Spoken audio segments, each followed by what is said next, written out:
Nakakilig talaga para sa fans ang mga rehearsal moments ni na Kim Chiu at Paolo Avellino, lalo na kung may natural na chemistry kahit hindi pa actual performance. Sa mga ganitong rehearsal clips o sightings, kadalasan napapansin ng fans ang simpleng titigan, sabayang tawanan, comfortable na body language. Dito kasi lumalabas yung organic connection nila, hindi scripted, kaya mas nakakakilig panoorin. Kahit practice lang, parang may sariling mini love story na nabubuo sa mata ng fans. Pero magandang tandaan, rehearsal pa rin ito. Ibig sabihin, parte ng trabaho nila bilang professionals. Natural lang na maging close at magka-vibes para maging effective ang performance nila. Minsan, yung kilig na nakikita ng fans ay halo ng tunay na rapport at mahusay na acting chemistry. Kung fan ka ng tambalang ito, sulit talaga ang mga ganitong moments dahil mas lalo mong nakikita ang effort nila, mas napapalalim ang connection sa audience at nagbibigay ng excitement sa upcoming projects nila. Sa huli, whether friendship man o something more, hindi may kakaila na may spark silang dalawa na talagang umaabot sa fans. Kung pag-uusapan ang rehearsal ni na Kim Chiu at Paolo Avellino, understandable kung bakit kinikilig ang fans, lalo na kung may nakikitang natural na chemistry kahit practice pa lang. Ang masasabi ko sa ganitong balita, hindi siya shocking pero interesting siya para sa fans. Bakit? Dahil ang rehearsal ang pinaka-raw na bahagi ng trabaho ng artista. Dito hindi pa polished ang lahat, kaya kung may kilig factor na agad, ibig sabihin may strong connection talaga, whether as co-actors or magkaibigan. Pero kailangan ding maging realistic. Hindi lahat ng nakikitang kilig ay indikasyon ng totoong relasyon. Parte rin ito ng pagiging mahusay na artista, yung kaya nilang mag-create ng connection na ramdam kahit off-cam or behind the scenes. Sa kabilang banda, positive pa rin ang epekto nito. Nadadagdagan ang excitement ng fans sa projects nila. Mas nagiging invested ang audience sa tandem. Nakakatulong sa success ng shows o appearances nila. Sa madaling salita, ang balitang nakakakilig na rehearsal ay more on fan appreciation kaysa big revelation. Pero hindi rin may kakaila na may something sa kanila na nagwo-work. Kaya patok sila sa tao. Kung pag-uusapan ang nakakakilig na rehearsal ni na Kim Chiu at Paolo Avellino, hindi na nakapagtaka kung bakit agad itong pinapansin at pinag-uusapan ng fans, lalo na ng mga sumusubaybay sa Kim Pao tandem. Sa totoo lang, may kakaibang impact ang mga rehearsal moments kumpara sa actual performance. Bakit? Dahil dito mas nakikita ang unfiltered side ng mga artista. Wala pang masyadong camera pressure, wala pang final take. Kaya kung may kilig na nararamdaman ang mga nakakapanood, mas nagmumukha itong genuine. Yung simpleng tinginginan, ngitian, o sabay na pagtawa nila ay nagiging big deal sa fans dahil parang mas totoo at hindi pilit. Dito rin pumapasok yung lakas ng chemistry nila bilang magka-partner sa trabaho. Hindi lahat ng tambalan ay nagkakaroon ang ganitong klaseng natural na connection. May mga artista na kahit anong pilit, hindi talaga ramdam ang spark. Pero sa kanila, kahit rehearsal pa lang, may something na agad na napapansin. At yon ang dahilan kung bakit lalong naengganyo ang audience. Pero mahalaga ring ilagay sa tamang perspektibo ang lahat. Ang nakikita natin ay bahagi pa rin ng trabaho nila bilang professionals. Posibleng close sila, comfortably sa isa't isa, at sanay na mag-work together, kaya nagmumukhang effortless ang kanilang interactions. At bilang magagaling na artista, alam din nila kung paano maghatid ng emosyon na abot sa audience, kahit nasa practice stage pa lang. Gayunpaman, hindi rin may kakaila na ang ganitong mga balita ay may malaking epekto sa kanilang popularity bilang tandem. Sa showbiz, malaking bagay ang kilig factor. Ito ang nagpapalakas ng fanbase, nagpapataas ng asang anticipation sa mga proyekto, at nagiging dahilan kung bakit patuloy silang sinusubaybayan.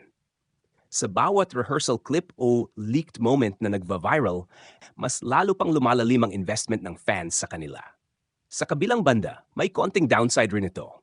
Kapag sobra ang expectations ng fans, minsan nagkakaroon ng pressure sa mga artista, lalo na kung inaasahan ng lahat na may real-life relationship na dapat i-confirm. Dito nagiging tricky ang sitwasyon dahil kailangang i-balance ang personal boundaries at public image. Sa kabuuan, ang masasabi ko, ang nakakakilig na rehearsal. Nina Kim at Paulo ay isang patunay na effective ang kanilang partnership, hindi lang sa harap ng kamera, kundi pati sa likod nito. Totoo man o bahagi lang ng kanilang trabaho ang nakitang kilig, ang mahalaga ay napapasaya nila ang kanilang audience at nagagawa nilang magbigay ng excitement sa bawat proyekto nila. At para sa fans, minsan sapat na yung ganitong moments. Yung kilig na hindi kailangang kumpirmahin, basta ramdam mo lang. May ilang interesting pang-angles na pwedeng idagdag sa balitang ito tungkol kina Kim Chiu at Paolo Avellino. Hindi lang puro kilig, kundi pati kung bakit mas lumalalim ang impact nito sa fans at sa industriya. 1. Power ng behind-the-scenes content. Sa panahon ngayon, hindi na lang yung final show ang mahalaga, pati rehearsals, off-cam moments, at candid interactions ay nagiging content na sinusubaybayan ng fans. Sa kaso nila, kahit simpleng rehearsal clip lang, nagiging viral agad dahil may emotional investment na ang audience. 2. Lumalakas ang Kim Pao brand. Ang ganitong klaseng balita ay hindi lang kilig news. Nakakatulong din ito sa branding nila bilang tandem. Sa showbiz, malaking factor ang consistent chemistry. Kapag paulit-ulit itong napapansin, mas tumitibay ang kanilang market bilang love team na kayang magdala ng projects. 3. Subtle storytelling kahit walang script. Interesting din na kahit rehearsal pa lang, parang may kwento nang nabubuo sa isip ng fans. Ibig sabihin, effective ang non-verbal communication nila. Mata, gestures, timing, na hindi basta natuturo, kundi kusang lumalabas kapag may natural connection. 4. Fan culture at interpretasyon. Dito rin makikita kung gaano kalakas ang fandom. Minsan, ang simpleng ngiti o tinginan ay nagiging malalim na meaning sa mata ng fans. Hindi ito masama, parte ito ng pagiging invested ng audience. Pero mahalaga rin na alam kung saan nagtatapos ang realidad at nagsisimula ang interpretasyon. 5. Posibleng epekto sa future projects. Kapag patuloy ang ganitong feedback mula sa publiko, malaki ang chance na mas bigyan pa sila ng projects together, whether teleserye, pelikula, o endorsements. Kasi malinaw na gumagana sila bilang pair. 6. Pressure versus authenticity. Habang tumataas ang kilig at expectations, kasabay din nito ang pressure sa dalawa. Ang challenge ngayon ay kung paano nila mapapanatili yung natural na samahan ng hindi naaapektuhan ng hype o expectations ng fans. Sa kabuuan, hindi lang ito simpleng nakakakilig na rehearsal. Isa itong halimbawa kung paano nabubuo ang malakas na tambalan sa mata ng publiko. Combination ito ng tunay na chemistry, mahusay na pag-arte, at aktibong fandom na nagbibigay buhay sa bawat maliit na detalye. Kung tutuusin, minsan ang rehearsal pa ang mas nakakakilig kaysa actual show kasi doon mo nakikita yung hindi planado. Pero totoong-totoo ang dating. So guys, tingnan nyo this was rehearsed yesterday, of course by Kimi and Paolo. And nakakatuwa siya, alam nyo kung bakit. Kasi biglaan to eh. 'Di ba? Kahapon, 'di ba? Si Kimi nagkaroon siya ng Showtime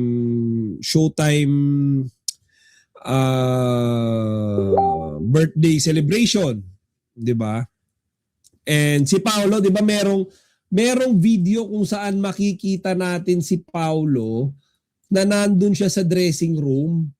'Di ba? Nandun siya sa dressing room ni Kimi.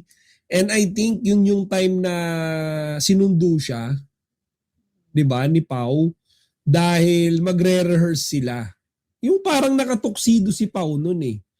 Hindi ko lang makita yung picture eh. Pero meron ako nakita, parang si Pau nandun sa dressing room ni Kimi. Okay, kasama pa nga ni Kimi dun sa Isaya eh. 'Di ba? So, eto guys, yung rehearsal nila yesterday. And isipin nyo, kahit puyat lahat yan. Oo, di ba? Dahil puyat lahat yan, doon sa birthday exclusive na birthday party ni Kimi, di ba? That kumbaga sila eh, parang more on pagod. Di ba? Sunod-sunod yung mga event ni Kimi. So, ang nangyari, tuloy pa rin. Isipin nyo pagod lahat dahil sa birthday celebration ni Kimi. Hindi pagod lahat dahil may mga event din si Kimi. Pero, at the end of the day guys, di ba, kung mapapansin nyo, tingnan nyo to. Di ba? Tuloy ang practice. Hindi nagpapigil. Sabi nga nila, sabi nila, babawi sila eh. 'Di ba? Kasi guys, ang tagal nilang hindi nagparamdam.